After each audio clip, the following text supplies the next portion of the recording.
in this country. We recently concluded a large-scale study of the ecology of architectural education in this country. We went through the details of some 20 universities, some 400 colleges. We visited 20 colleges, spoke to 100 architects, more than 200 graduate students. It's a large study which is there online, which is there in the exhibition. I'll just point at some findings. 95% of this country, people of this country, do not seem to be obtaining services from educated and trained architects. Architects are largely doing second homes, elite houses, interior projects, corporate buildings, small and big institutions, very little, less, 10%. And a few do large universities and large projects. Now, what the study also found out was architects were not equipped to engage with the 95%, the way they build. We don't have the tools, because buildings happen in schools. Buildings, the way architecture is taught is that there is a fairly linear process: design, tendering, this, that, etc.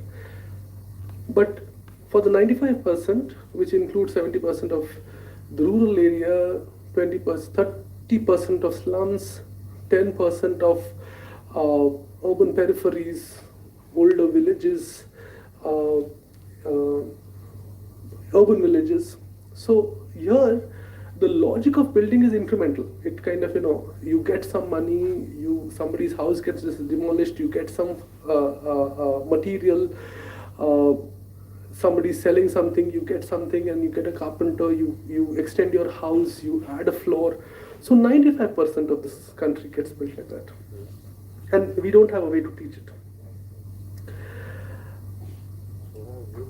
We saw very closely at the course itself, and we do not have clarity on what architects do, because buildings are made by engineers, contractors, masons, carpenters, electricians, plumbers, and many more people. And if we were craftspeople of space, then our training really does not focus on this. We don't have a clarity on the concept of space itself. We don't have. Across the country, this is Indian context, the humanities, we saw 20 syllabuses across 20 universities, and these universities, they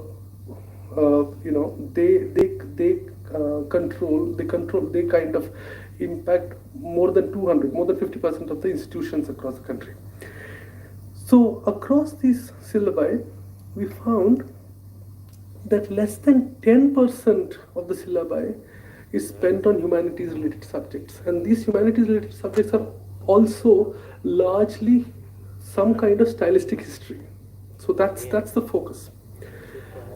50% space is taken up by technology or in various kinds, but technology in a very crude and basic way. Another 10% is spent on professional logistics, and around 30% on design, which is not, most universities do not specify design subjects actually. And this absence of humanities is why we don't seem to have problems when we make inhabitable servants' quarters in large luxury apartments. We don't have a problem to make housing with densities reaching up to 1,000 dwellings per hectare, or very small houses with no open spaces. We don't have a problem creating segregations and discriminations, because we don't understand space, and we don't, there is really no training in humanities. Moreover, the ecosystem is not meant for academia, the current ecosystem. It's rather oriented towards education, and a very, very trimmed version of education. Not even value education. And the new lingo, we see it even in the NEP, is about more skilled people. There is nothing about creative people or sensitive people. And these are not skills. How do you kind of think through creative and making people sensitive and creative? Teachers seem to be preparatory agents, and students are looked at as clients. And reasonable quality of research ecology doesn't exist at all. And therefore, no new knowledge or new practices emerge. And so there's no kind of, example. The last point, institutional spaces are precarious. And precarity for the managements, for the teachers, for the students, and the central and the state government universities and the large private universities are only around 20%. 80% are affiliated college to some state universities. And these affiliated colleges are which hold the bulk of responsibility for educating architects, and they remain very precarious. There's nothing. There's no support of any kind to this constituency. We seem to have a serious crisis. It's a continuation of the turbulence that we discussed 5 years ago. We and school and this conference is located in this crisis. What do people engage with the questions of space and habitation do? What do people engage with the questions of pedagogy of space and habitation do? This is really the central question. How do spatial practitioners dance in this turbulence? What do we seek? What do we look at? The format of C conferences is about having long conversations. We don't have panel discussions where I moderate a panel discussion, but we have practitioners from C talking to practitioners whom we admire. And this year we've invited 4 practices to discuss today. And these 4 practices are attuned with some of the questions that I've been speaking about. We have Kabir from Dhaka, Yunus from Singapore, Gauri from Ahmedabad, Sandeep, a dear friend, from Bhuj. Your practices have inspired us. We welcome you to this crazy city. And with that, I will invite my colleague Rupali and Sandeep to begin the first conversation. And again, welcome everybody else to this 10th year conference. Sandeep, Rupali.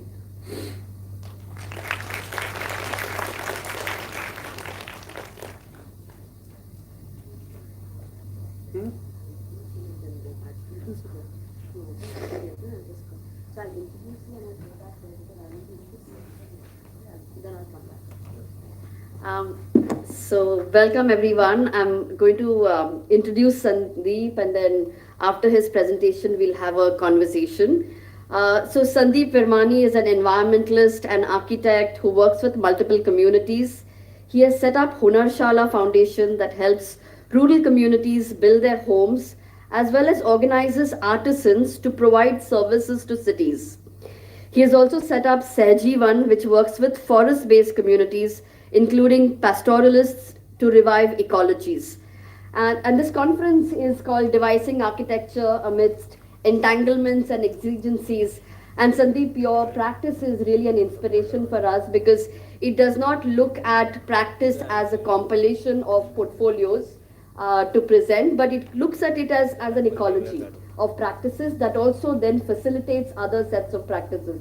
So I think that's really something that is important to us because we've kind of, that's what Prasad was saying also, we've gotten into this kind of a private world where in some ways it's about projecting your own accomplishments, but what is important is to start having a sense of the world and the pulse of what's going on in the context around, and then build a practice from there, which is where I think there's a lot to learn from the way you've built this kind of ecology, and that's why we've invited you. So thank you so much, Sandeep.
First and foremost, congratulations to C on this amazing week that you have been holding.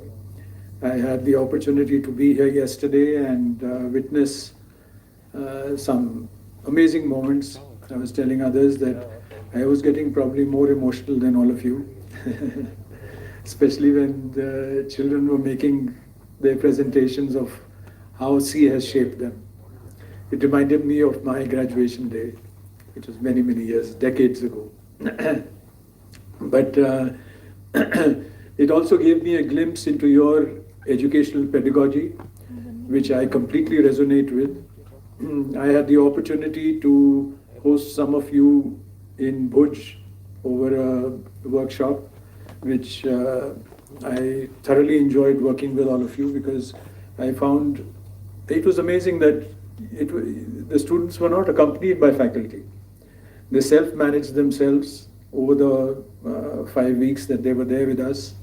And it was really nice to see how they were questioning, how they were engaging. It was a real-time project on which they had to engage with the municipal corporation, with the street vendors, and they did it so beautifully.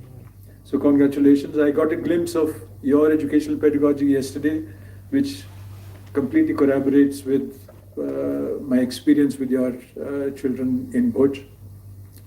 I completely resonate with what Prasad just presented on the situation of the world that we are moving into, and the education pedagogy that needs to change from academia, from education to back to academia.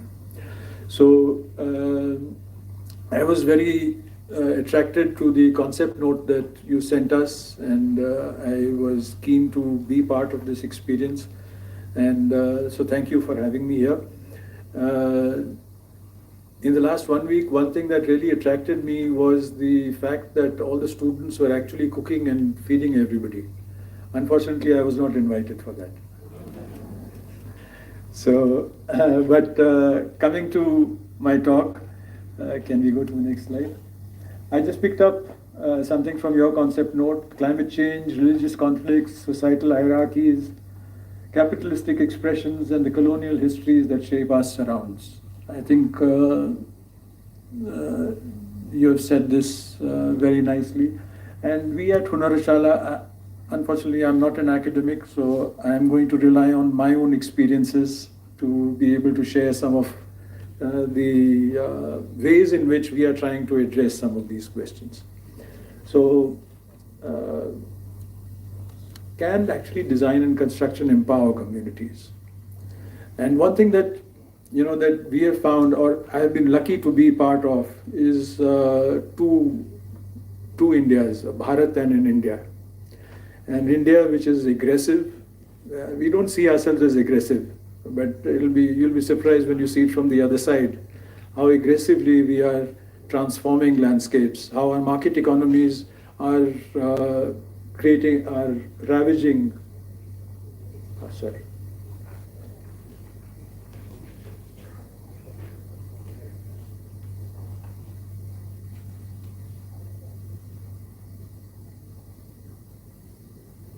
It's going back. It's not going forward.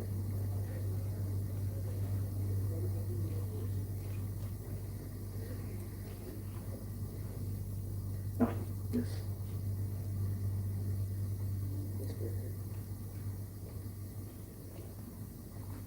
You got magic fingers. Yes. Okay.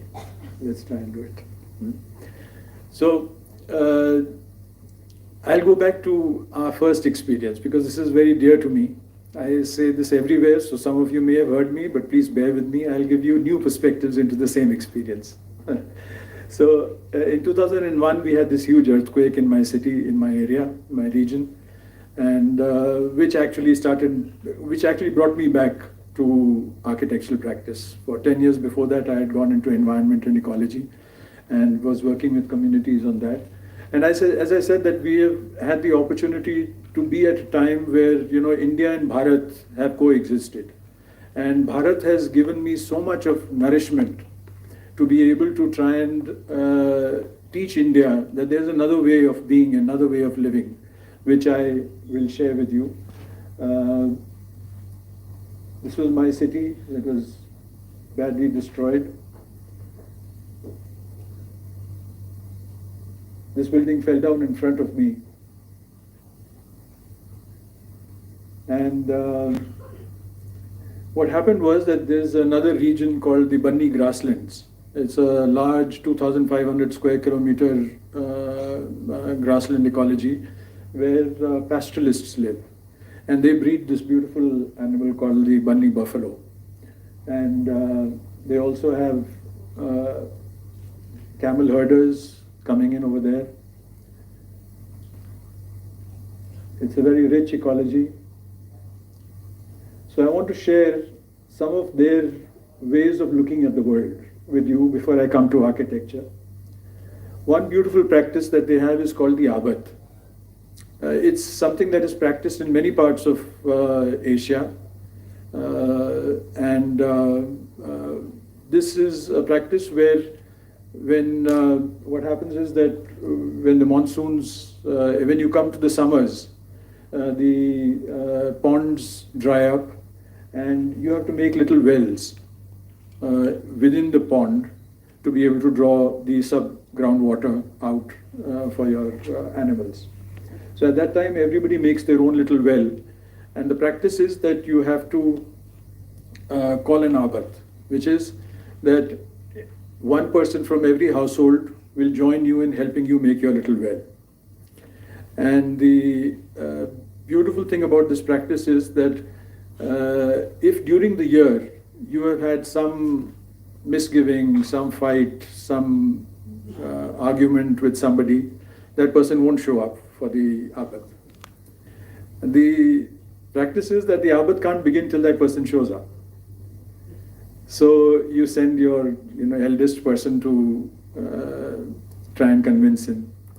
And he says, no, uncle, your son, he really abused me, it was very embarrassing and this, that, whatever. He says, I'm not coming.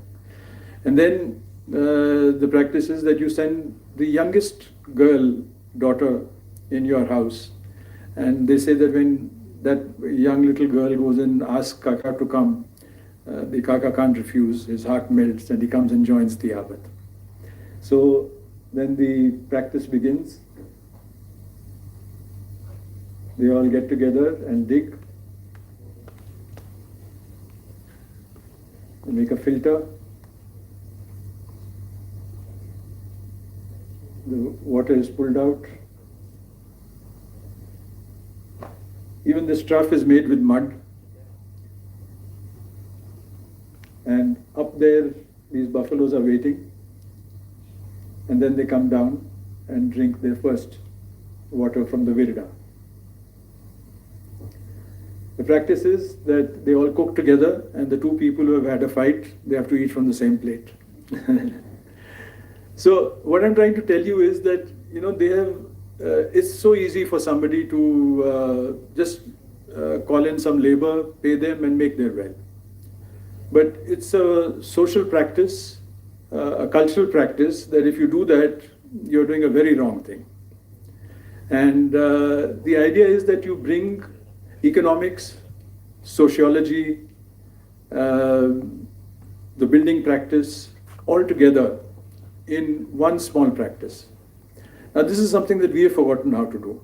We almost tend to live two parallel lives. Our lives in our offices are different from the way we live in our families. And we actually even cohabit two different value systems very often. And so this was the community which had also developed what was called the bunga. I think a lot of you are familiar with the circular form that they used to live in. And while the cities collapsed in the earthquake, the bhungas did not break. So we used to have these workshops with the artisans. They are the Meghwals who built for the pastoral community. And the Meghwals, one of them told us after, we used to have 3-day long workshops with them to try and understand that what went wrong, where did we go wrong in the whole building process, and why didn't the bhungas break? And so they told us that the bhungas came into their vocabulary in the 1819 earthquake. Till then, everybody built square structures, but they always found that because this is an earthquake-prone area, that the corners are very weak in an earthquake. And when the land is shaking sideways, the crack travels from the top, goes to the bottom, the walls fall, and then the roof falls. But when you have a circle, there are no corners to break. And the energy of the quake comes up into the walls and then slowly subsides. And that's how the bhunga doesn't break. So there was much excitement about this, and we started building. They also have a very beautiful system where a plinth keeps extending as the family size increases. And they keep putting up independent structures on it. It's also a very telling thing that a very large house on one plinth will all have very simple circular structures on it. It's very different from the way we as architects think about it in cities. If you have 20 rooms to put together, you get very excited about making a very complex structure. Whereas they keep things very simple, they just keep extending the plinth.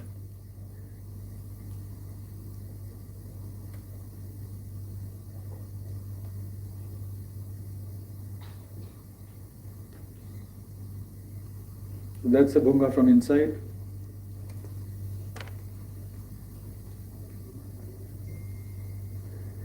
And this is the community, the Meghwal community that actually does all the building work. Most of the building work is actually done by the men.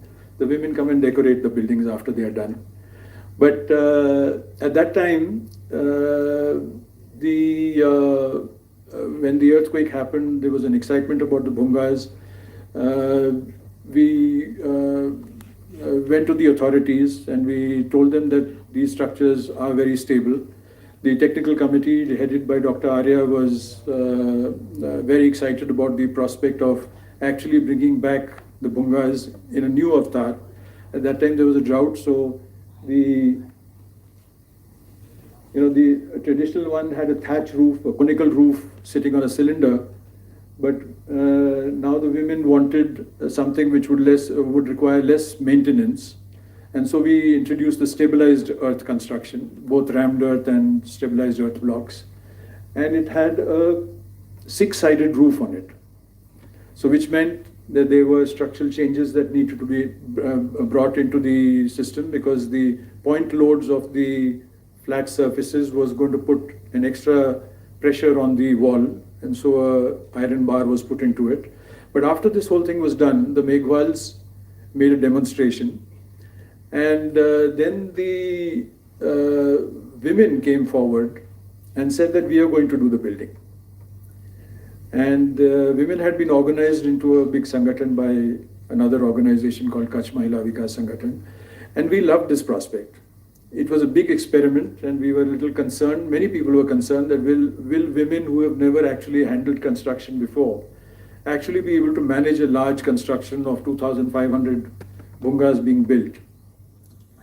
But the reason why we decided to go ahead with this was because it's a very patriarchal society, and women were normally not allowed to go beyond even their own village boundaries unless you were extremely ill and you needed to see a doctor. But the Women's Sangathan had decided to start taking up issues which are traditionally taken up by men. And construction was one of them. And the reason why we decided to go ahead with women is because women are far more socially inclined than men are. If I go to a man in a village and say this is an issue that we want to deal with, he'll say, okay, it'll get done. And invariably he'll do something which will only benefit him. And you go to women and you say that this issue needs to be handled, they say, okay, let's get the whole village together and have a discussion. That basic difference in approaching a problem, and invariably the same person, man, will then talk about doing benefit for the entire village because he is interested in his social standing also being improved. So, and that's what we found, that when women started managing this program, they brought a lot of beautiful social systems into play to build these bungas. So what we would do is, that was a transformation that happened. But we made a lot of formworks like these because at the time, there was so much construction happening, the price of masons had shot up because there was a supply-demand problem. So we decided that rammed earth is a good way. So we used to give every village a formwork like this. And what the women told everybody was to do an abath, which is that if my house walls have to be built, everybody will come and help me do the ramming.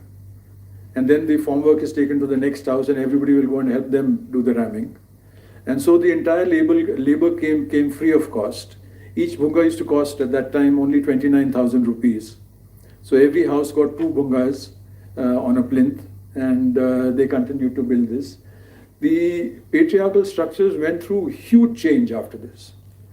An opportunity of this scale, where everybody was feeling vulnerable after an earthquake, and the women came forward to create a social cohesion, to create this major change, and bring in a new form, a new identity, or rather an old identity brought in new bottles, which made them very proud of their own traditions, because the bunga was highly celebrated by the world. But the women who managed to build 2,500 bungas in a period of just 8 or 9 months.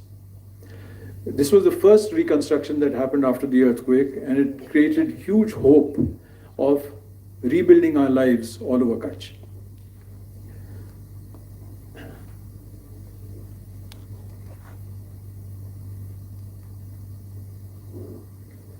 They are beautiful embroidery workers, so they've told their entire story through embroidery. The other important thing was that they were all, so to speak, unlettered. They knew how to keep accounts, but only in their heads. And this wouldn't work when you are doing a large program like this worth lakhs of rupees. So what they started doing was they started keeping the accounts as embroidery. So every stitch of, say, green color meant 10 rupees, of blue color meant 100 rupees, and that's how they maintained the records for each and every village. Those who didn't want to do this also employed young boys from the 8th standard to write the records for them. And the entire records were then displayed as embroidery in the village notice board, which allowed for a lot of transparency and therefore trust in the entire process. I also want to tell you about many other smaller practices of these pastoralists, which are completely divergent from the way we look at the world. One is they believe in the commons. Even now I run a course with young pastoral youth, and when you bring, say, 10 youth together and say there is 100 acres of land, why don't you divide it into 10 acres and take them, and each of you will have your own private property to manage. And they will always say, no, that's a bad idea. We all 10 will use the 100 acres together. And this is completely different from the way we would think. And the reason for this, they say, is that wherever you make a border, there will always be disputes. And when you have to eat from the same plate, you will think about the other before you are eating everything. So it automatically creates an empathetic environment for your grazing in the commons. Similarly, if a buffalo gets lost and somebody finds it, that person is not an owner of that buffalo. He is considered a trustee. And he will keep that buffalo till the original owner will come and find it. He will test that person, and if he is sure that yes, this buffalo belongs to this person, he will not only return the buffalo, but will also return all the money that that person has earned from the milk of that buffalo. There have been situations where the buffalo has been found after 3 or 4 years, and that money has been kept in safekeeping in the masjid and then returned along with the buffalo. So, again, a very different way of looking at the world. Another, they have developed an amazing breed called the bunny buffalo. It was celebrated when it was provided the National Bureau of Animal Genetic Resources accreditation. Till then, only universities or scientists were given accreditation. This was the first time that a rural community was credited for having bred a beautiful animal with a drought-proofing gene in it. I won't go into the genetics at the moment for the because of the lack of time, but they have developed an amazing animal that can live, a buffalo which is normally associated with water areas, to be able to live in an arid area like Kutch. They also have what is called an utak. So every village has a guest room called an utak where anybody can come and stay. And the moment somebody comes and stays in that utak, it becomes the responsibility of the entire village to take care of that person. And you never ask that person when that person is going to leave. And you consider it your prerogative to take care of somebody who's come to their village. So we encourage them that why don't you set up an utak for the Bani region and celebrate your bungas and get tourists to come in. The reason for this was because pastoralists are considered as people who are backward, people who don't understand modernism. And all these practices that I've just spoken to you about are not known to the urban people or politicians or bureaucrats. And we wanted to create a tourism experience where people from the outside come and understand pastoralism, understand a different reality of how you look at ecology and relationships. And the best way to do it was through a tourism resort. And so they made what is called Shami Sarad, where they, it was very interesting was that they, when we asked them that what should we make for tourists to come, so they said we'll have to make a cement structure. So I said why? Because they are used to living in cement structures, they won't appreciate living in mud. So I said no, they're coming to understand a different reality. And maybe it'll be a good idea to give them something which they are not used to and starts making them think differently. So they then agreed and made mud bungas. It did exceedingly well, not just financially, but from the point of view of changing mindsets. It completely changed because people, every big bureaucrat, many politicians, including Mr. Modi, who was the chief minister at that time. Of course, we weren't able to change his mindset. But there were, Amitabh Bachchan has come and stayed here, who claims that this is Ran nahi dekha to kuch nahi dekha, kach nahi dekha to kuch nahi dekha. And that worked very well. It completely changed the way pastoralism is looked at today.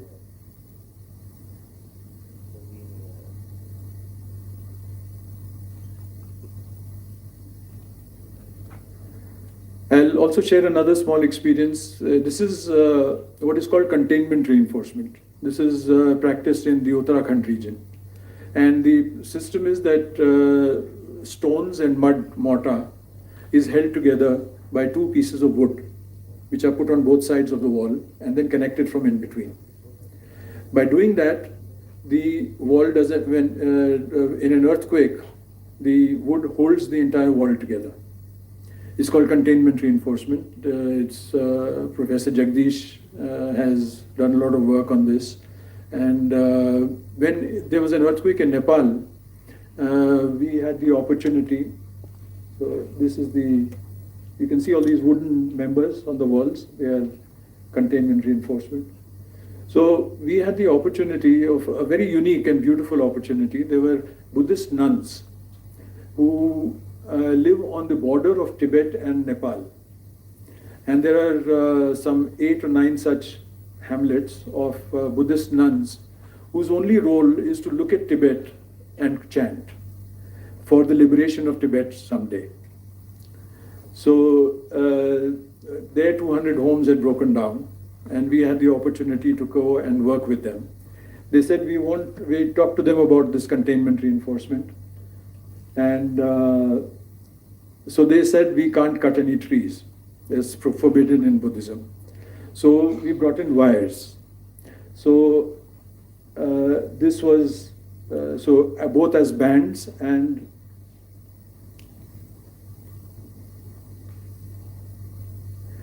what was important about with this was that you were able to build with mud and stone and not use cement at all by doing this. This was 1:1 scale models were built. These were the wires that were put, which are connected from inside and then plastered by the monks. And that was the house that was built.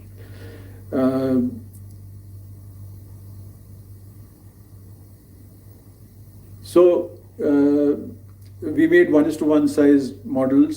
It was tested under a shake table test. And the interesting part is that the government of Nepal has now incorporated this as part of their guidelines, whereas government of India is still to do that, even though it was a technology that was taken from India to Nepal. That was their village. And then the Rinpoche came in and there was a big celebration. The reason why I'm talking to you about these experiences is because we have had the opportunity to work with very unique people. And we have not just given something to them, we have learned much more than having given to them. These nuns have a practice that whenever any work has to be done, they sing a song. And with that song, everybody works in rhythm. So whether you're digging mud, you're plastering, you're giving stones, they always had a unique song with it. And they would, all work in rhythm, literally, to make their houses. I also want to talk about something that we're going to see much more of in the future, more riots. And this was in the Muzaffarnagar riots that took place in 2013. We felt it was important to go out and reach out to the Muslim community there, who were completely heartbroken, having seen the kind of the ways in which they were thrown out of their ancestral homes. They were sitting in refugee camps, and Nawab Mistri said, because we were very keen to, that how did you build? If we have to start helping you do your rebuilding work, we want to know how you built earlier. So he said, I can take you back to our village, but I will be under threat. So we took police protection and went back to his village, and we saw some amazing homes.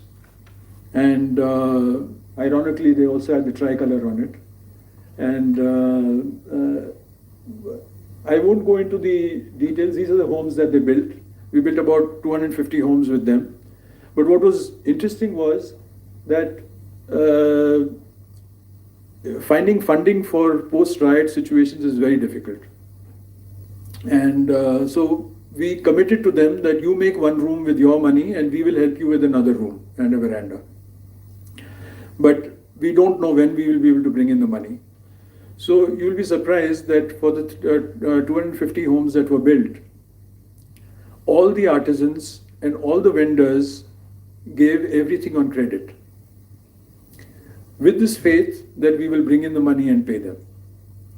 So it was only after the project was completed that the HDFC Foundation and Miserio gave us some money, and we were able to give this money back to them.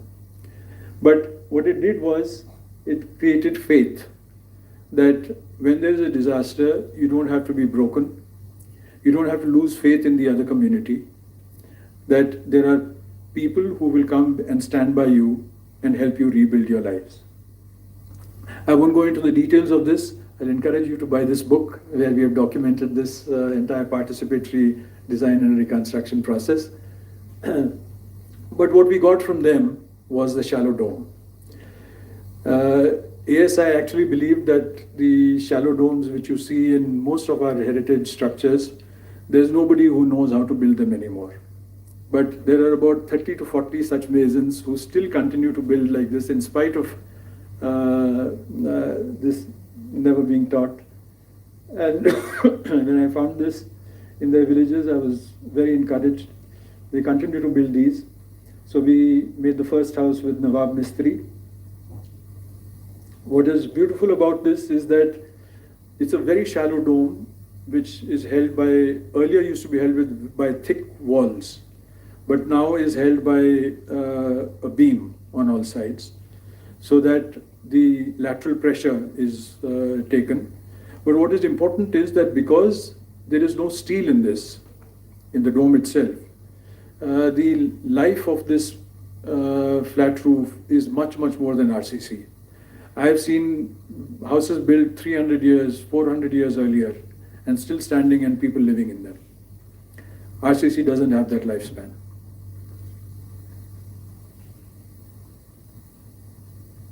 We then, for other areas, we started using stabilized earth blocks with at least 5 MPa strengths to be able to do the same thing.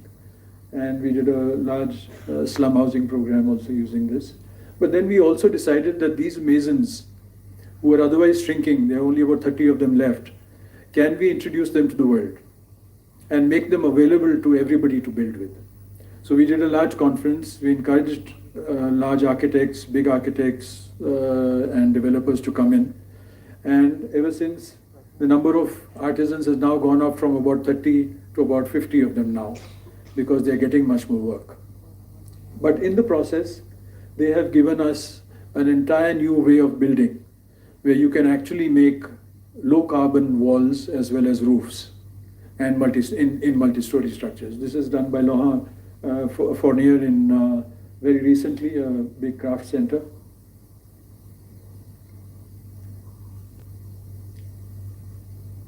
I'm just showing you some of the projects that we have done and others have done through Nawab and his teams. There are two ways of doing this. One is with a shuttering and one is without shuttering. This is something that Iran and Iraq and other places do a lot more than we do. But there was only one family left. Only one family who knew how to do without shuttering. Now they have increased their numbers, and there are about 10 such artisans who can do this in India. There are different architects.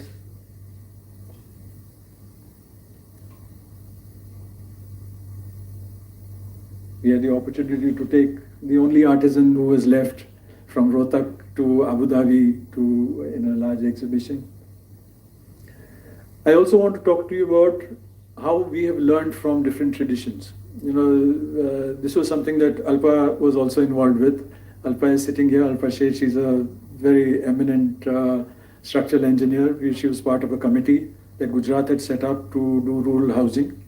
And we did a lot of studies of how rural housing actually is done. And we brought those experiences to this technical committee. And they finally approved this one. This is, in North Gujarat, they make rammed earth walls. This is the Gracia Bhil community. And what they do is, they take the soil out from under the ground, leave it for a few days, and then make rammed earth walls. And they're gable roofs. So the wall goes up to about 25 feet, and it's a high rainfall area, and they're unstabilized. So I was asking the mason that how is it that these walls don't disintegrate? So he says over the time, as the years go by, the wall actually hardens. So we decided to understand what they were technically saying. So we did a study on this. And what we found is a process called induration. These are laterite soils.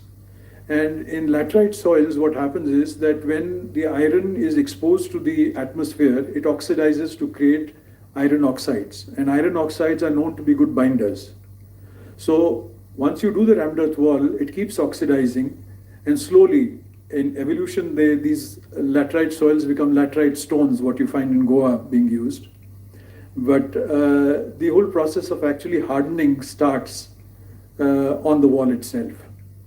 And this was a big revelation for us. And so this was presented, and then finally government of Gujarat approved it, and the Gracia Bhils were allowed to build about 250 such homes. But we realized that laterite soils are available in many parts of India. So we brought soils from different parts and actually did tests on them, and we found them to be performing equally well. So this is another thing that we were concerned about, because in rural areas, artisans are treated with a lot of respect. And you won't begin your house till your favorite artisan comes and starts building your home. And you have to you have to not just invite them, you have to take care of them, you have to feed them, you have to give them beedis, you have to give them a good drink every night, and then they finish your home for you. But the same people, when they come into our cities, we treat them horribly. And a lot of tribal communities do our buildings in our cities for us. And our construction process is so inhuman that these are some of the figures that you can see that was done by Dilip, a professor. Only 3.6% even pay minimum wages. Forget about housing, drinking water, sanitation, creches for their facilities. Labor laws are flouted in this country like nowhere else in the world. And what this does is that they are condemned to a life of their children continuing to have to do the same thing again and again. So while everybody was very excited about the technologies that we were bringing from the rural areas for urban areas to build with because of the climate change situation and low carbon, 38% of all greenhouse gases is caused by construction. So you belong to a profession where you are going to, and if you're not going to do something about this, you are only perpetuating the greenhouse emissions and climate change. So, but very few people were willing to do something about the situation of these artisans. Our entire construction industry is so entrenched in a certain way of functioning that changing that is very difficult. So the only way we could think of doing some changes in that was to organize the artisans into an organization so that they are able to get into contracts with the contractors and then be able to get their minimum requirements. We have been talking to clients, and it's very nice that most of our clients have always agreed to give all these facilities to the artisans. And it actually makes only 1 to 2% difference in your entire budget. Only 1 to 2% difference. If you provide all these, if you just follow the labor laws of this country. So this is Ramesh, one of our early artisans. He now runs a 10 crore company. He does work worth 10 crores in rammed earth primarily. Somehow our urban areas, they got very fascinated with the rammed earth and they want to do it at all costs. So these are some of the buildings. The other thing we decided was that we wanted to make artisans available to the market, because whatever practices were doing sustainable work would not share their artisans with others. And that was again a value system which is perpetuated by capitalism. So we wanted to do away with that. We wanted to make these artisans available to everyone.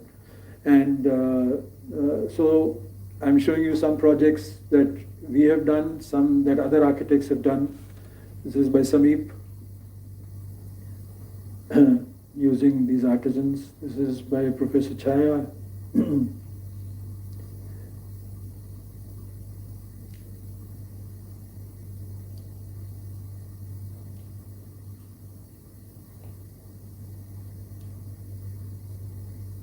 This is a school.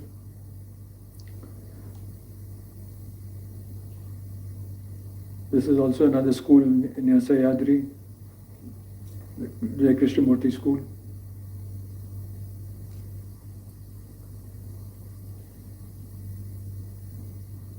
So we have, I feel, a fairly mature vocabulary which can cater to urban areas now. And it's not just Hunrashala's work, but over the last, I'd say, 15 years or so, a lot of practices have contributed by taking tradition forward. So I'd say if somebody really wants to make even multi-story buildings with low carbon footprints, it is possible today.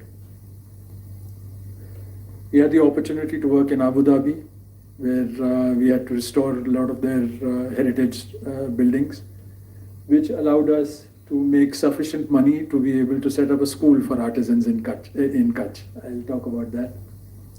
One thing that we also encourage all our clients to do is to facilitate not just the architect, but also the artisans after every project is completed. Do we have 5 minutes? Okay. So we also did we do a lot of slum housing as well. So this is again a way of building that we encouraged, first in rural areas and now in urban areas, which is called an owner-driven strategy. So the owner-driven policy was something that we first did in Kutch after the Kutch earthquake. And now it is something which is taken forward by both the World Bank and the UN for most post-disaster reconstructions. Because India is a place, or all of Asia for that matter, everybody knows how to build. So it's not something that you need to mistrust, that people will not do justice to their own building construction as long as it is in their own idioms. So the owner-driven reconstruction was something that we then brought to the cities. And what happens in owner-driven construction is that your contractors are not coming in and building.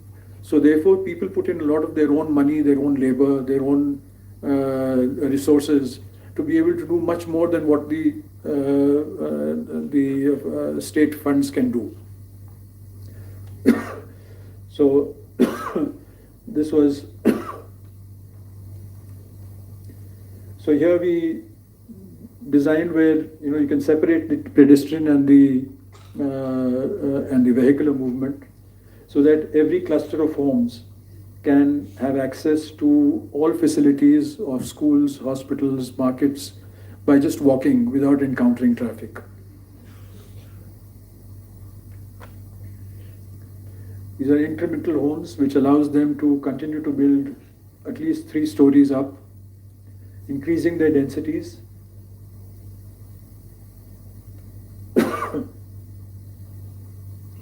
So we have built about 1,000 homes in Bhuj. We've done another 300 homes in Maharashtra.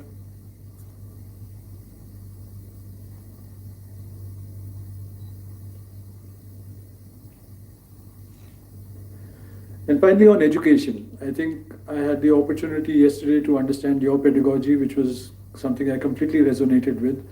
And it's amazing that most of our buildings are done by artisans who are self-trained.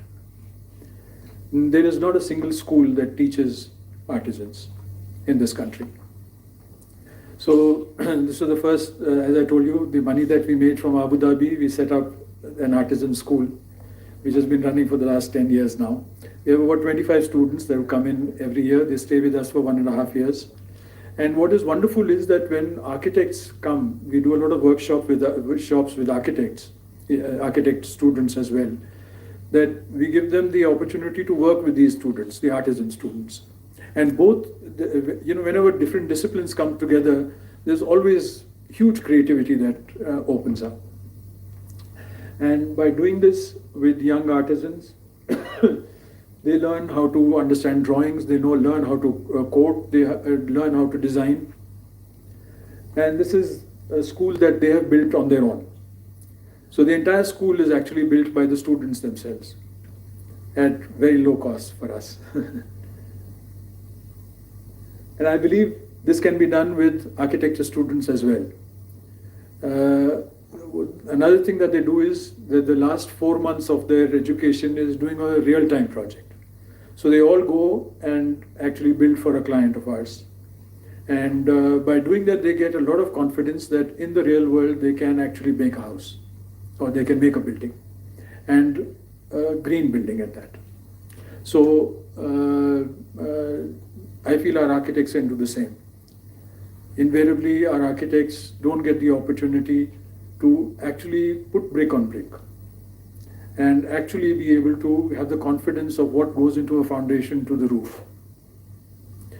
And having done that, your confidence as a designer will increase multifold, and you will be much more practical and much more thrifty with your designs. Finally, I want to say that the market economy is something you need to stay completely away from. We are all a product of this market economy, which is devastating. This is one example. Big companies like Nestle and Cargill were taken to court, international court, because of child labor issues for their dark chocolate. Dark chocolate was something that was eaten as a part of their traditional cuisine in Western Africa.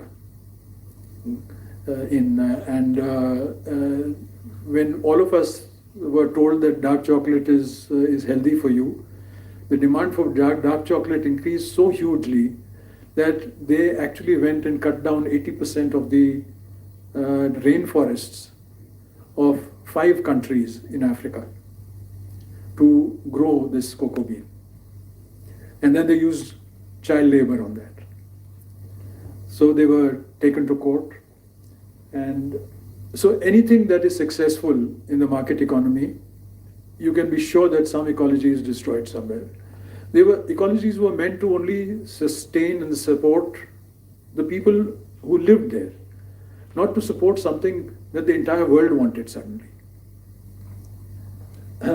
Finally, the difference between India and Bharat is not just one of services and infrastructure. That's how our development ideology tries to make us believe, that the poor villages only don't have enough services and infrastructure and, so to speak, education that we have. It's a different way of thinking. It's a different way of looking at the world. And they give a lot of importance to relationships. We give a lot of importance to the final product. And to achieve that product, we don't mind exploiting people. They work on a social capital, and therefore they don't believe in patents. They believe that they're only taking tradition forward. So creativity is only building on something that thousands of people have worked on earlier. So it's not something that I can own. And finally, they believe that nature is a guiding force, not a resource to be used. Sorry. There are 2 ways of looking at the world, and this is both rural and urban. One is, so to speak, a classical view, and the other is a folk view. And the major difference is that classical strives towards logic, whereas folk strives towards intuition. Classical is, wants to achieve permanence, whereas folk knows that everything is temporal and changing. Classical is very excited with complexity. They love to make very complex buildings, whereas folk keeps things very simple. If you've got something that works, you don't change it. Classical, the learning is structured, teacher taught, whereas in folk, it is part of the commons, community knowledge. In classical, the investigation is intellectual, linear, breaking parts into wholes, repeating and replicating, irrespective of the context. Whereas in folk, the whole, surrendering to nature, mystic, realization beyond the intellect, and the context is everything. So nothing can be repeated that you have done in one ecology into another one. I used to believe that classical was more city and now rural, but you find a lot of classical thinking in rural areas now, and you find a lot of folk thinking in our cities today. So I think there is this basic difference of looking at the world that is clashing with one another. Unfortunately, the authoritarian systems are are probably winning now. But I always believe, as yesterday Ravi was saying, that whenever there is gloom, there's always an opportunity. So, can we redefine our lives so that Ajri, the Chinkara, can have a home? And we can live in harmony with many other species, not just human beings. Thank you.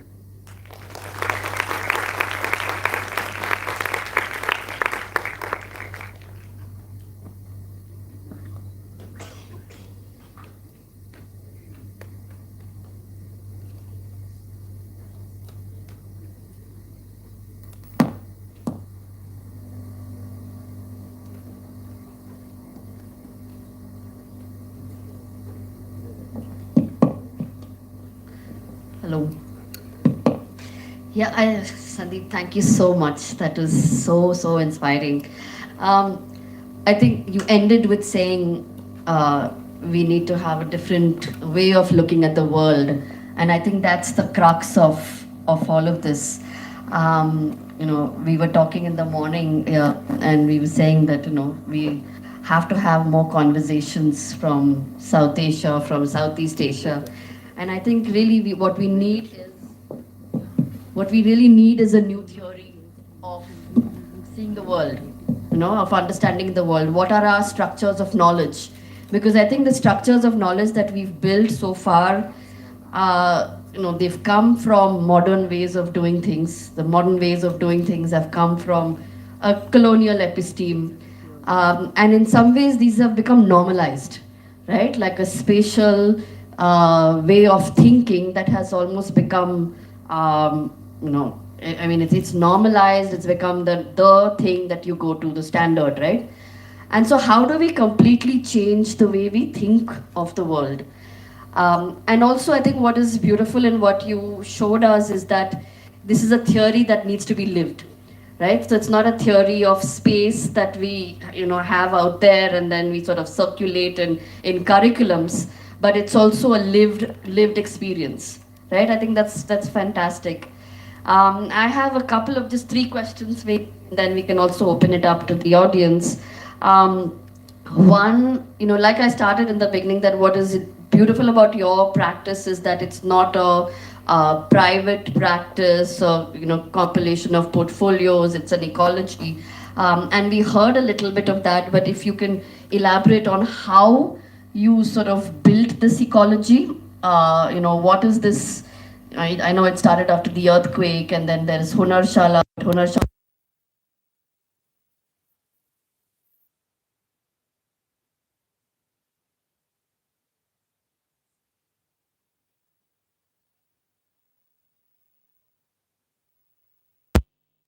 and gets celebrated, and there's a whole sort of there's an image, but it's still an individual project, and what you've managed to do is scale up things, right? So if you can tell us a little bit about the structure of the scaling up, I think that'll be really nice for everyone to understand. I think as I said, that this country knows how to build.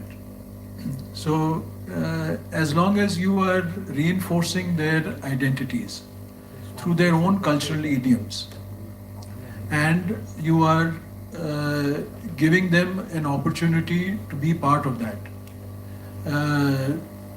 then it's not just a few people working on doing a large project, but there are many people building together to do a very large project. And because it does two things. One is that many more hands are coming and doing things, but they are doing something that they are proud of their own identities. Everywhere the community, all of us, when we spend a lot of money on our homes, and we are very specific about the way we build it, because it's an expression of what we value. And similarly, when rural areas, every community who is so far through the colonial period, through modern India, when we have said that your expressions are talking about something that is backward, And in spite of that, they have survived till today. When you celebrate that, they come forward with so much of enthusiasm, and all their goodness comes out. You know, whenever there's a disaster, there are only two instincts here that can take place. One is one of selfishness, that I want to survive, or we all come together and help each other. And post disasters, if you are able to encourage the second response, then you get fantastic results. And so I feel the element of being able to scale up has been possible because of this. And fortunately, governments, especially the technical community, has backed a lot of the ways of building. This has also happened because we are in a climate crisis and people are looking for alternatives. So now that you know, bamboo, stone, mud, all these alternate, so to speak, alternate technologies are getting slowly mainstreamed and are being approved by governments. They can be calculated, and structural engineers can actually now, with confidence, give you figures on a lot of these. I think there is a mature vocabulary for the world to work with. So how do we extend this? You know, because we realize that there's not enough going on, right? Like, so who needs to be mobilized? What is this? How do we really kind of scale this up further? You know, and then what is the pedagogy for that? What should architecture schools be teaching? You know, how do we sort of really extend this and you know, make it a mainstream practice? You know, which is what I realize you're trying to do. So how do we really kind of, because you need to scale it, I think, exponentially to address a much larger crisis as we see brewing around us. So any ideas on that? No, so I think you know, present architectural practice is designed to only work for the rich. After all, finally, when you pass out, you're going to start a practice, you need money. And the only people who are going to give you money is people who are already part of the capitalist framework. And they are going to give you your percentage of the design. So you are only a cog in the wheel. So you can teach them anything about egalitarian ways of living and building. But finally, when you go into the market, you find yourself in a very tight space. And therefore, and at the same time, what is very encouraging is that the course in architecture, at least used to be during when we used to study, in between it became very tight, and I think your college is doing a very different job of that, is giving you a larger perspective beyond buildings. And that is why you find many architects doing other things other than architecture. And I always tell them that that's not a wrong thing. Your education is the one that has been able to give you the ability to work on anything else. So if we can design our courses in such a way that what you are doing is creating human beings first, and then architecture is only a tool, I think we'll be moving in a much better place. Also, multidisciplinary work. You know, when anthropologists, engineers, artisans, architects, craftspeople, when they sit down together, the creativity quotient is far greater than when only architects sit down together. I think that's very interesting, because I think what you're telling us now is that it's not only through, you know, the production of technical reports, but it requires a cultural change, right? A kind of sea change of which is on a cultural dimension. And I think that requires a lot. I mean, because I think one of the things that I think Prasad also mentioned is we did a study on architectural education, looking at the syllabi of 406 schools in India, and we saw that there is very little humanities training. You know, it's like almost, there was 10% that we kind of saw because it said humanities, and then you go deeper into it and say it's not even humanities, it's some history of Greek and Roman architecture, which passes off as humanities. So I think this kind of idea of looking at cultural change is very important. And then how do we look at questions of type? I think what you're addressing, how do you look at the questions of type and life that gets lived around it? And like you said, then you don't need to do very little, because your innovations, and that's what idea of architectural typology was about, that there are small incremental changes. The innovation is not out there, which modern architecture taught us, right? That it's a brave new world, we start all over again, there's the idea of newness. But here you see that there is innovation, but innovation is incremental. Innovation is drawing in a community. Innovation is storytelling and navigating the world through. So I think that's a very important learning. When there's a NASA study that shows, and they did the study over 25 years, and the study shows very clearly that when they worked with students who were 5 years old, the creativity quotient was 90%. And as those same children became 25, their creativity quotient went down to 3%. And the reason for this is our schools, our education system. So I just don't understand why a child should, through their most important period of growing, be locked up in rooms and be taught in classrooms. In rural areas, you engage, our human beings are capable of not being siloed in our learnings. We can simultaneously learn to deal with the environment, to deal with people, to deal with the skill, with things together. And that is why I always find a 10-year-old from a village and a 10-year-old from our cities, the 10-year-old from the village is far more mature and responsible than our city children are. Absolutely, and if you look at universities, okay, I think I can speak loud enough. I think really, if you look at the structures of universities, you have like a hierarchy. You need to have, a PhD. You need to have a, whatever, and you're like all kinds of assistant professors and blah blah. But there is no structure of having an artisan on your committee, on your faculty list. And that's exactly what you spoke about. The kind of respect you give to artisans, and how do you actually draw this into an epistemic shift, a structure of knowledge that is shifting. What is it that you validate in terms of knowledge and what you don't? I think that becomes extremely, extremely important. And I think what you very beautifully demonstrated was the Kutch embroidery, right? Like there's the embroidery that kind of tells you a kind of system of keeping tabs of an accounting system. And I think we spoke about this last evening when we were doing this exhibition in Jaipur called Venice Space. We saw that, we were looking at these really sophisticated buildings around, and we said, what are the drawings that have produced these buildings?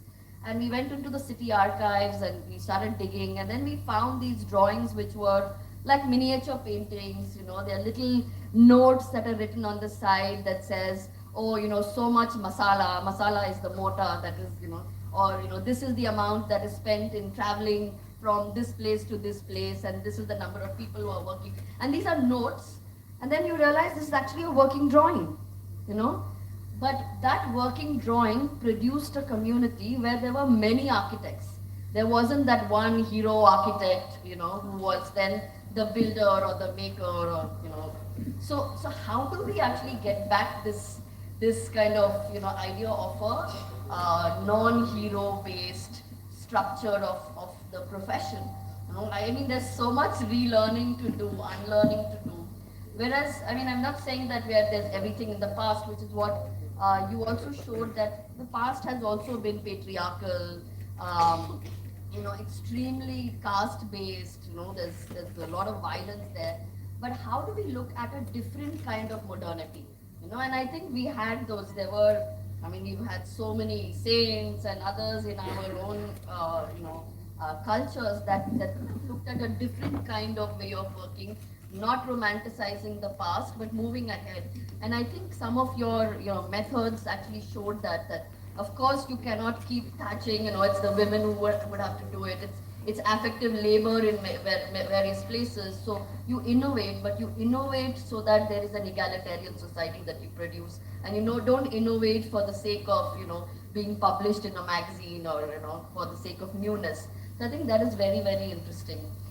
I'll just go on to my second question, which is, you spoke about owner-based housing, and also, in some ways, architecture depends on this idea of property. You have to have private property to then, have a client who will come and build, and so there's a kind of there's a clear sequence of things, right? Like you have a plot, somebody will come to you as a client, and then you build on it. But your own experience of being an environmentalist, working with pastoralists, working with a nomadic community that actually disregards private property, right? So how do you address scores of people in the country who do not have land? How does architecture play a role in that, or does it not? Do you really only need to have a plot, own a plot, to then be able to build on it? So I think you spoke a little bit. Maybe if you can elaborate that. Eleanor Ostrom got her Nobel Prize for economics by bringing out clearly that in many communities, the commons makes much more economic sense than having private property. And she brought this out, I think 2010 or 11. And she was given the Nobel Prize because we were acutely aware that we are moving away from a way of thinking which needs to be valued. And we are very soon not going to have it. So, even in India, we had what was called the Wasteland Board. And all commons was brought under wasteland. If it wasn't a forest with a tiger, everything else was wasteland. And that was not true. Most of our commons are extremely rich. The pastoral communities have shown that. They provide huge economic turnover to this country by just feeding off the commons. And by doing that, they are also exemplifying a very different, compassionate way of looking at both their own relationships with their own animals. The meat industry in the world has become so inhuman. It's disgusting, absolutely, that we can even be non-vegetarians today. Whereas pastoralism shows that you can have relationships with your animals, that they can live a life of dignity. And similarly, their entire way of the dung economy. One of the big problems that the world is facing today is our soils are finished. And I think Sadhguru has started a huge campaign to revive soils. The reason for that is because we have poisoned our soils and water. And the dung economy, what is called the penning economy, is huge in India. Farmers invite pastoralists to come and sit on their farms once a year. And the reason they do that is because even if you're taking dung from your own animals, you're only recycling what you're feeding them from your own farm. So as a result, you're only recycling about 5 to 6 nutrients.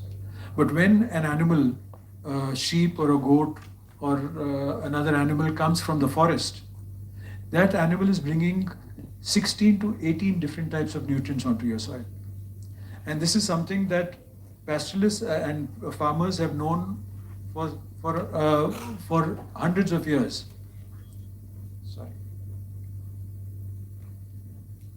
Scientists only have just begun to realize this. And the crores worth of fertilization and improvement of soils that is happening through pastoralism. So there are these systems of living, which and this is, I'm just talking about pastoralists, similarly tribal communities. Unfortunately, pastoralists are still very strong about their identities and their knowledge systems. Tribals are very quickly being converted. That your systems and your ways of cultural practices are something that are not good enough. You need to be Hinduized or you need to be Christianized to become decent again. The riots that took place in Gujarat in 2002, they found that the tribals were the ones who were actually killing the maximum Muslims because they wanted to be recognized by Hindus as being Hindus. So that is the level of conversion from a very decent way of living to extremely aggressive ways that we are bringing them into. Also, maybe just one last question and then Grant here. I mean, we've been also kind of talking about a lot of examples in rural contexts, and I think you spoke about the artisans being trained for urban areas. And I think there's a lot more, like you said, urban areas have much more of a market economy going on. There's, it's all real estate. And so how do we make some of those changes in urban areas, which is so much more difficult? So what are some of your studies shown? Where is the dent that we can make there? There's one practice in Germany. He says that we already have enough infrastructure. I'm not going to make any new buildings. I'm only going to renovate buildings. There's Tuscany in Italy has said that no building till it is completely lived its life can be broken. So you can keep adding to it, you can change it, but in Tuscany you cannot break a building if it has not lived its life. So there are examples being set. And unfortunately, it's the market economy that's bringing in the funds. I think we have crossed a tipping point where populations will have to decrease enough for them to be able to live within their ecosystems. And until and unless that doesn't happen, it'll have to be done in a more humane way than the wars that we are seeing. But how do we do that is something that the next generation will have to think about. We have lived a life where we did what we thought was all right. They will have to find new solutions for this. Yeah. No, absolutely. I think this thing about building stock being there. I think one of our own studies has shown that we don't look at repair and retrofit enough, because there is already a huge amount of building stock. So what happens to that? Is it possible? There's another study that actually showed that the percentage of homeless is actually much less. But what gets touted as the need for homes is, you get these absurd figures. You need 9 square meters per person, and that's why you need to incentivize development. Or that 57% people are living in one-room tenements, and so you need to build more houses. But if you look closely at some of those 57% houses, like for example, some of the chawls, the houses are really small, but there's a lot of open space outside. You have balconies, you have a lot of shared infrastructure, which doesn't get counted, right? It's what gets counted is the small one-room tenement. And in COVID, we saw that, we spoke to a lot of people people actually told us that we were able to live in this house because it is the way it is. It's a porous house where neighbors can meet, people are watching out for each other. The entire building is a house and not the little unit, which is considered a house otherwise, right? So I think this idea of, and again, that's the other thing, that we don't teach repair and retrofit in most schools. It doesn't become part of curriculums, which is something that we have initiated also in the last 5 years. We look at repair and retrofit. In fact, one of the things that you need to do in the 4th year is a housing module, right? But then we saw closely that housing is, it's become speculative. Not everyone can afford a house, and it's really kind of something that you train students to do, as you fit so many units in so many acres. But there is again this huge, particularly in the context of Mumbai, there is a lot of housing stock. And we were looking at the last studio was looking at Thakkar Bappa colony, which is a colony of shoemakers who have been in this place for more than 40 years, consolidated them. And so these are they're very interesting houses, although they lack light and ventilation because they've become dense and, they've extended their houses. So what the students actually did is worked with the community. They suggested ideas of repairing, retrofitting, improving the habitation of the houses. And that became the housing project then, because then that's relevant. You don't just teach housing for the sake of teaching housing. And then now there's also a pilot project where the school has a unit called C Clinic. So C Clinic is looking at testing out some of these models in the community, working with people there. So I think you're absolutely right. Like, how do we actually, you require a completely different way of thinking of mass. It cannot go through the market economy. It has to have another way of engaging, starting to look very, very closely at what exists. Yesterday we had not yesterday, the day before, we had a roundtable conference on the commons. And I mean, a lot of people work with urban design standards that come from, Europe and other places. But what you don't realize is that Europe has an economy of really kind of maintaining a place, because that's where your money is coming from. And so your standards come from there. But here, if you have an economy where your industries have gone out, you require a culture industry to be promoted to then be able to invest in certain places. So there's a correlation. You cannot just take standards, you cannot just take, best project conditions and replicate it. You really have to look at your context carefully. You need to look at your people carefully and really kind of develop an integrated way of working, which is what I think you began with, right? In the beginning, you cannot look at architecture in isolation. You have to look at the entire cultural context. So thank you so much for that. I'm going to open it up to the audience. Any questions from the audience? Any suggestions? Rachit and there's Prasad. And I'm going to wear my spectacles to see people. Zara. Okay, so we'll start with Zara. We'll start with the other way around. Zara. You have. We'll get you a mic.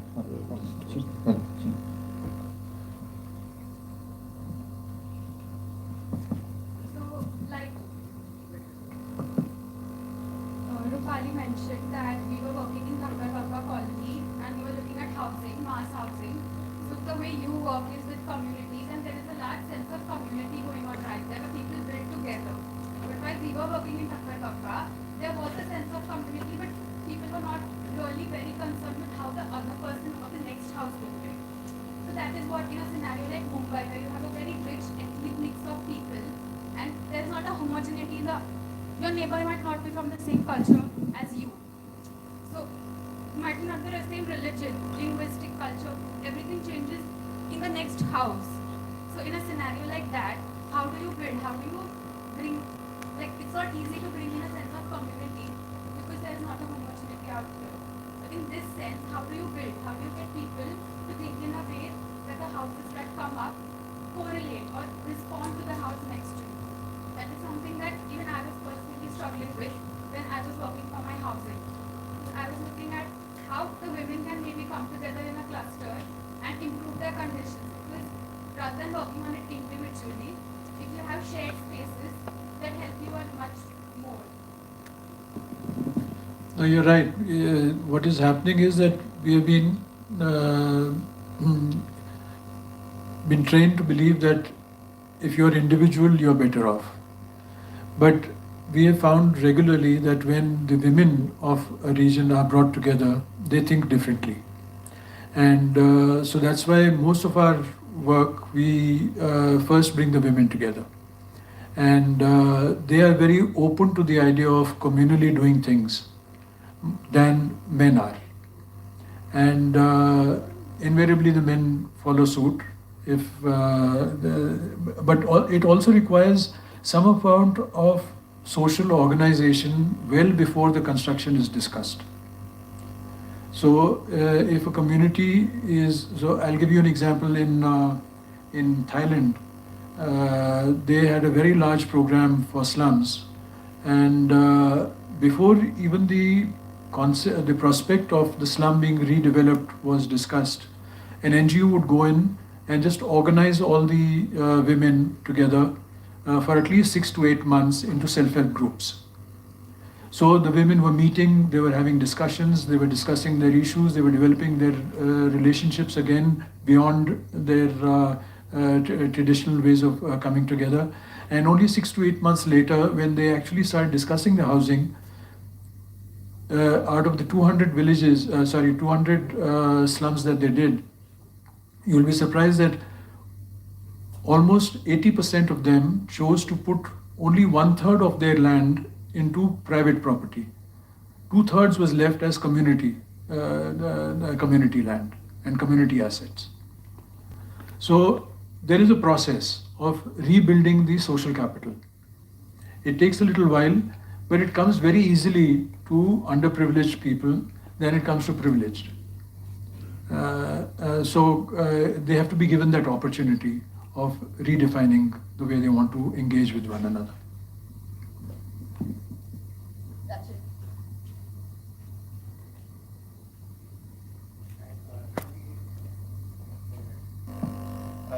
So, hi. I think we can continue that question further because I was wondering when you mentioned that the Bungas, you introduced tourism as a manner of introducing the pastoral lifestyle, and to introduce or to initiate a shift in perspective about it through tourism industry. I was wondering if later, I mean, since it's been some time since that has existed, did you notice any shifts in the socio-cultural space that exists in the village and the people itself? Because tourism is a very tricky industry, and I mean, I say this because I visited Meghalaya recently last year, and I noticed this sharp disinterest and a shift that came across in conversing with people there, where they reminisced about the past and the society and the people that existed, while constantly existing in a very touristic economy, dissing it and still, being there. Because because I wanted to extend it into the question of identity of the people, where from a social people, there when money and privilege comes in, is there a shift in identity that they see themselves or we see them as also? Well, that's a very good question, because the tourism industry, we must realize, is also part of a consumer framework. And the objective is to consume experiences. And as long as we are going to live like that, or it becomes a lot, dependent on the proponents of the tourism. So when we talk about, say, so to speak, responsible tourism, and also people can live in many realities together. So I can live in the past, I can reminiscent about it, but I can be completely cutthroat when it comes to actually doing something. But even in Kutch, that happened, that when they wanted to replicate the idea of Shami Sarad that we had done, the government came in and we made a bid. And we proposed that every village should set up their own resorts so that they are in control of the way they want to get people to experience their reality. So anybody who's only interested in consumption and having a good time and running away, they will not come. But only if you're really interested in the ecology of the region, the culture of the region, if you're interested in learning a new reality, then those kind of tourists will come in, because you set the rules. However, the government did not agree with that. They set up what was called the Ranotsav, and it's become a highly consumptive experience, because the government had different ideas about what they wanted to do. So, and now the same duality has come into the pastoralists of this Bani region as well. So they can simultaneously talk about their past or their cultural practices and differently from the way they are practicing their tourism. So it's a question of how policy structures itself to enhance on deciding what it wants to enhance. If you just want money to be something that you are interested in, and you want to see tourism only as an economy, then you're going to make all this mess that tourism is doing today.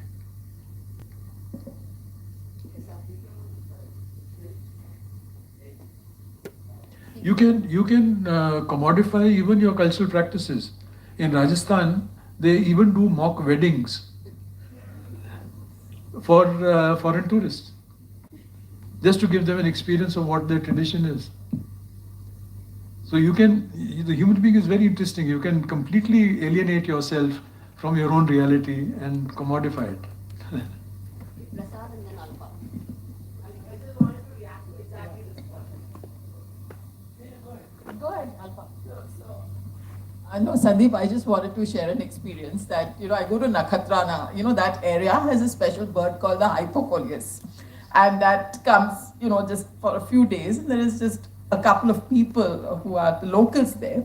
So about 10 years ago, and I pretty much go every 2-3 years, to that area. Earlier, that guy, was a very young thing, and we would give him a little bit of money, and he would be like, oh my God, why you give me so much? So last year when we went, so everywhere we think we should inflate what we give him. So we gave him thinking, he'll be very happy. He said, no. Each one of you who's seen the bird has to pay me 500 rupees. So, I was just, this is what was asked. And actually, I don't think it's such a bad thing. If they can maintain who they are within the community, but when there is tourism or when there are outsiders and they are seen as opportunities to be able to improve, their standards or I think there's nothing wrong with them, but they should not lose what they really are with themselves. I'll say two things about this. You're talking about Jugal Kishore Tiwari. Yeah, And I know, and there's this guy called Mahmood or Mohammed. Mohammed, yeah, he works with him. And you'll be surprised, he gets calls from US and Canada that they want to see the hypocolus. And those people will actually fly down, just see the hypocolus and go back. And they'll pay him thousands of dollars to do that. So, we have even made ticking off that I've seen this bird as a consumptive experience. And he's catering to that. So, it's a sorry state of affairs. We believe in information and knowledge as being paramount to decide whether something is useful. And most of our cultures had less knowledge about something, but had much better wisdom about them. So, until and unless I am able to prove that a particular tree is useful, I am at liberty to cut it down. And I have to be able to empirically prove that it gives so much of oxygen, it gives so much of fruit, it gives so much of whatever, and therefore it is useful, and therefore I don't cut it. Whereas in all our traditions, trees were considered sacred, and you can't cut it down unless you have a very, very strong reason to do so. So this obsession with knowledge and information is driving this world mad. You can live by simple principles of humanity without knowing about every bird.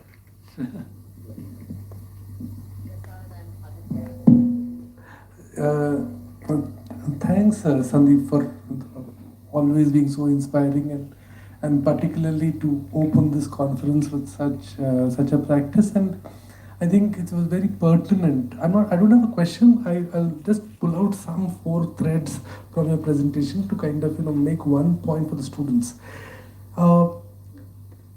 The idea of boundaries creating conflict, I think, is one of the very powerful ideas that came from your practice. How did the idea of boundaries are so significant for thinking architecture, thinking land distribution, thinking planning, etc. And this is something which we have also observed. Boundaries, the notion of boundaries kind of create conflicts, The second is the idea of status related to the idea of work. Certain kind of work has a certain status, and why should that be? And where does it come from? There are a whole lot of things, but conceptually there is a status associated with work. The third idea that you pointed is the difference between ecosystem and geosystem. One has a scale which allows it to close, and one does not have a scale. It remains open, and it kind of, therefore dynamic. And only if there is a scale to it, it can kind of sustain itself. Because if it grows beyond that, it becomes a geosystem and it cannot help. So one has to think very carefully when one mobilizes or thinks through the idea of ecosystem. It cannot be a geosystem. And finally, the most beautiful thing, the songs of work. And really, how do we think through processes of putting buildings together? How can we write poems instead of working drawings? How do poems become working drawings? How do you do that? So the songs of work and songs for work. I think if these four concepts, if we tie it together, and then if we connect it to the thinking that actually space is the ladder which connects form to life, between form and life, it is space which kind of connects both. Then we have a new set of coordinates to think of, tools for architecture, and I think that's something which came out very powerfully from the practice. How do you kind of rethink these coordinates for thinking about making built form, creating. So I think the idea of boundaries, the idea of work, the idea of ecosystem, and the idea of songs. I think if we have these four new coordinates, then the idea of space changes completely. And thank you so much for it. Aditya? Hello. Yeah, so the whole presentation was so interesting and it was very lovely, like just Prasad pointed out the songs of building, and even Rupali spoke about the Jaipur plans. So what was quite essential was the knowledge structures that we were identifying throughout the presentations, and what we as architectural students kind of look into the presentation of certain designs that we do.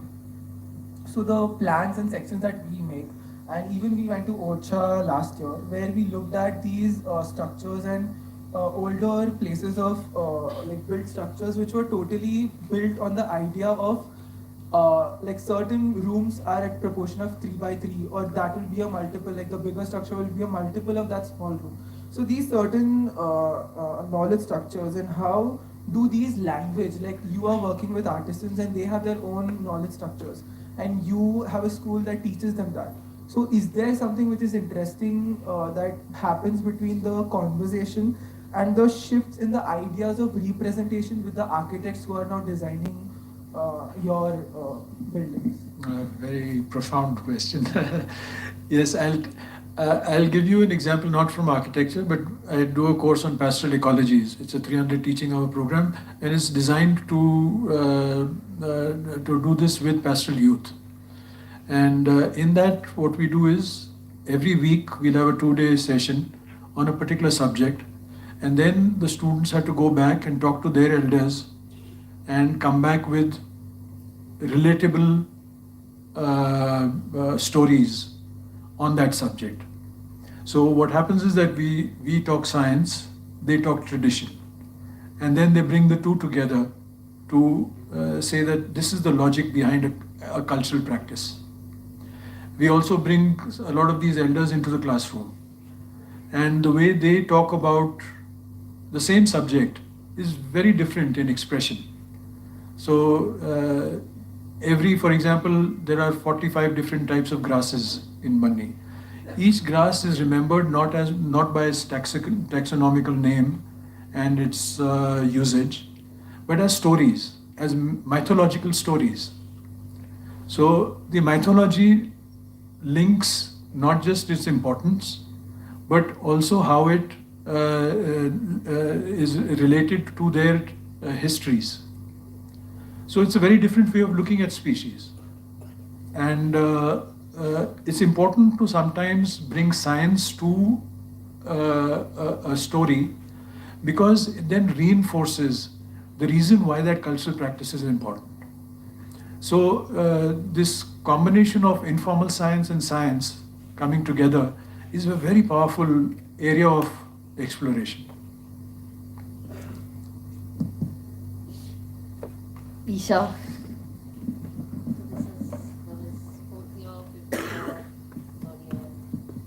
Hello. Yeah.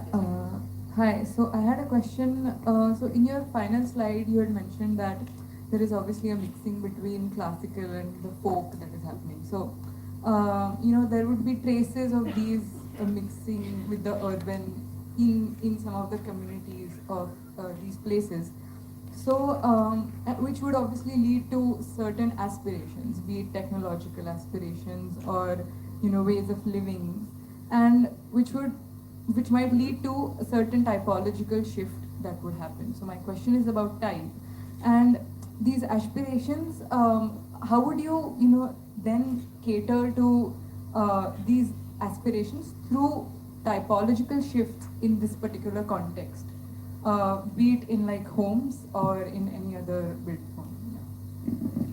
Now that's also a very nice question. I'll just give you a couple of examples. I can't answer the entire thing, but in Bihar, we found a community who used to grow a particular tree, in a grid. And when the trees came to 7 feet height, they would branch. All that was unique about that tree, that at exactly 7 feet they always branched. So which gave them a Y through which they used to put a beam and then make a roof and walls. So you had actually these homes with a canopy of leaves above it, a very light roof, and a home. So they were living trees which they used as homes. Similarly, the pastoralists, when they move, they have what is called a dung. So a nambardar says that how many want to join me, and they form a loose village. They move, for example, the Debaria Rabaris who do this, they move all the way from Kutch into Gujarat, into Maharashtra, into Andhra Pradesh, Telangana, Chhattisgarh, and back in 9 months. So they were walking about 40 kilometers every day. And that loose village has all the norms that you would otherwise find in a regular village of living and working. So I'm just saying that there, the so to speak, the folk way of doing things has a place, is alive, is thriving. And again, this is, caricaturing it a little bit as black and white. All of us have something classical and something folk in us. It's a question of how you make these combinations to define the way you want to do something. Okay, one last question, because we have a lot of conversations after this. Janvi.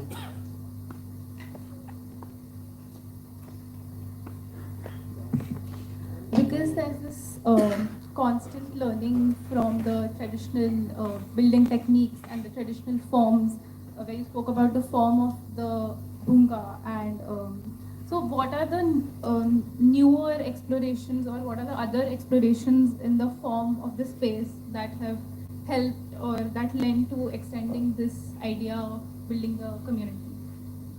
You are asking specifically in the context of the bunga? So unfortunately, I have shown you pictures of only when the bungas were first done, which was 23 years ago. Now they have added a lot to it. They have transformed them in many ways. And as I said, that most of our rural communities live outside the house than really inside the house. And therefore, the outside spaces have become defined by the bungas in many ways. in very different ways. So there are a lot of innovations. I hope I have the time to send some of you to document that. Thank you so much, Sandeep, for this really enriching talk and then for all these conversations. I think we'll continue. I'm sure there'll be a lot of questions that will come up and we'll continue it over tea. And also, I just want to say that so at C, we have something called the pedagogical agendas. We produce it every year, which keeps incrementally growing based on feedback that we get, new research that we come across. And this conversation, and I'm sure all the other conversations, are definitely going to feed into it. So you've not seen the last of us. We're going to hound you with lots of, more conversations which are outside the stage. So thank you so much. Thank you so much, Rupal.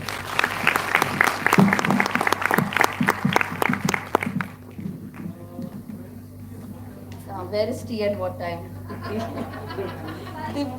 Huh?